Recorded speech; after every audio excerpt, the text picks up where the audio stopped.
It's pretty sad that you, like, what you guys done to our people goes all the way back to Socrates, Aristotle, and Plato, and that's where it's like it's really fucking crazy. That's your responsibility. Teach the people. We don't want individual power. We want collective power. We want Washington Monument. We want to know what it means. We don't want an obelisk standing up symbolically over our graves. We want the obelisk to protrude out of our temples into the top of our head. Just like the light shines from the cave and casts shadows onto the wall, which are only a reflection of the living being's true form, so too is the concept of shadows misunderstood by the Greeks from its original African meaning. A shadow, akin to what we can call ghost.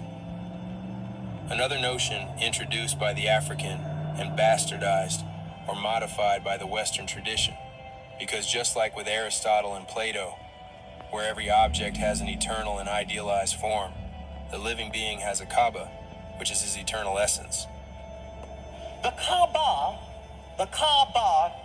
I was going to say no relationship to the Kaaba at Mecca, but I'm not sure about that.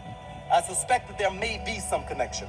But the Kaaba, K-H-A-B-A, is the shade or covering soul, corresponding to the popular notion of the ghost.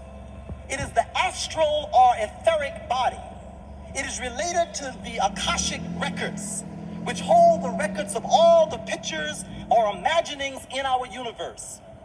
It is the Kaaba which produces emotion and motion.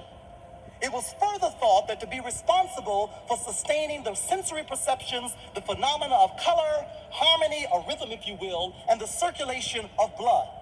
So the drums and the rituals in many West African societies were done as means of stimulating the Kaaba. One was re-immersed into the Akashic records. So the Haitians, for an example, when they began to have people to hook into spiritual recordings, they began to play the rhythms, which begin to give a harmonious experience, which then send them into quote-unquote a trance, which actually permits the Kaaba to express itself, and therefore the person is able to speak from the ancient records of the Akashic, which are a part of all of our beings.